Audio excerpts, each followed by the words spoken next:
To'g'risini aytganda oila ayoli bo'lish men ko'rgan chet ellarda bugungi uyg'urlarimizning tushunchasidagidek undoq yo'qolgan ishlardan emas edi.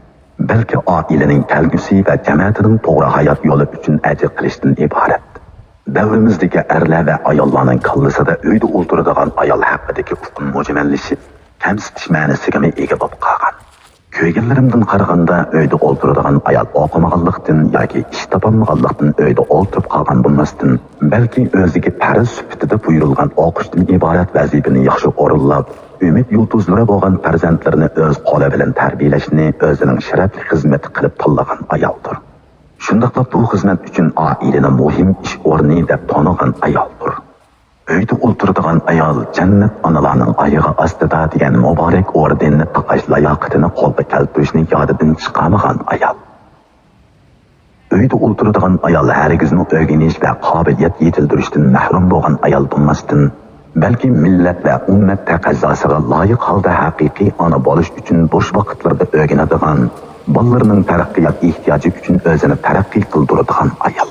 Uyda o'tiradigan ayol g'urur va izzatni setish badaliga keladigan xizmat uchun tanlab yurishning o'rniga bolalarini e'tiqodliq, axloqliq, bilimli qilib tarbiyalash va ularning ikki dunyolik baxti uchun yuqori ma'naviy muqom bilan o'zini qurollantirgan ayol.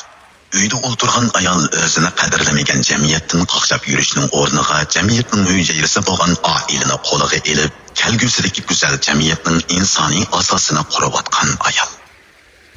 Uyda o'tirgan ayol oilada tayyorlanib o'tirgan ayol bo'lmasdan, balki bilguvchilikka bog'lab uchun aytganda oilasining barakati, erning orqa taraki, kelgusidagi olim yoki hokim avlodlarning tunji o'qituvchisi. Uyda o'tirgan ayol hargizmi tuhfsiz ayol bo'lmasdan, mehr orqali bolalarga muhabbatni o'rgatgan, ayollik kuchi orqali erlarga madad bergan, diyonati orqali avval oilaga, shu orqali jamiyatga iymon bag'ishlagan ayol. Uyda o'tirgan ayol moddiy bayoshatlikning kushandisi bo'lmasdan, oilani bozor va iste'molning taltukis quli bo'lib qolishdan saqlaydigan, oilani harom va makruhlardan xoli qiladigan, oilaning har turli faoliyatini ibodatga aylantiradigan ayol.